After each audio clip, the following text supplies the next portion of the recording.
औरंगजेब ने अपने पिता शाहजहां को आगरे के किले में कैद कर लिया था और खुद शहंशाह बन गया था।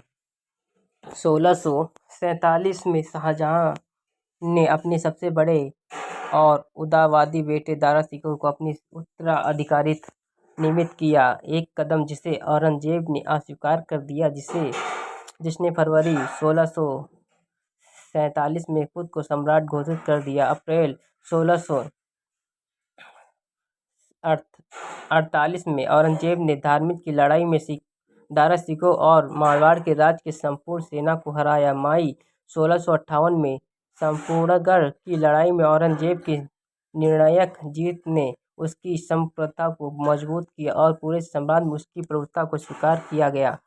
जुलाई 1658 में बीमारी से उबरने के बाद औरंगजेब ने उसे शासन करने के लिए अयोग्य घोषित कर दिया और उसके पिता को आगरा किले में कैद कर दिया।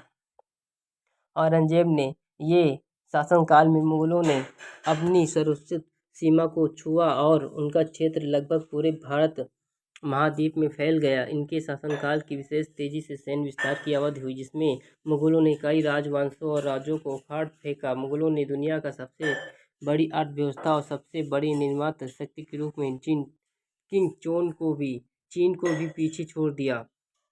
मुगल सेना धीरे धीरे बेहतर होती गई और दुनिया की सबसे मजबूत सेना में से एक बन गई। एक कट्टर मुसलमान औरंगजेब को कई मस्जिद के निर्माण और अरबी सुलेह के कार्यों को शरण देने का श्रेय दिया जाता है। उन्होंने सम्राट के प्रमुख निर्णायक नायक के रूप में फतवा-ए-आलमगीर को सफलतापूर्वक लागू किया और इस्लाम में धार्मिक रूप से निषिद्ध गतिविधियों को प्रतिबंधित किया। हालांकि औरंगजेब ने कई स्थानीय विद्रोह को दबा दिया, लेकिन उसने विदेशी सरकार के साथ सौहार्दवादी संपर्क बनाए रखे। औरंगजेब सबसे पहले लंबे समय तक शासन करने वाला मुगल सम्राट था। उसका साम्राज्य भी भारतीय इतिहास में सबसे बड़ा था। हालांकि उसके बादशाहत की विरासत जटिल है।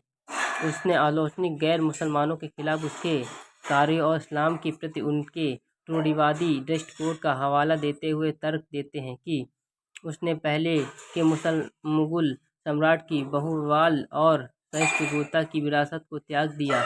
हालांकि अन्य लोग इन दावों को खारिज करते हैं। उनका तर्क है कि उसने हिंदू, सिखों और शिया मुसलमानों के खिलाफ कट्टरता का विरोध किया और उसने अपने पूर्ववर्ती की तुलना में अपनी शाही नौकरशाही में काफ़ी अधिक हिंदुओं को नियुक्त किया।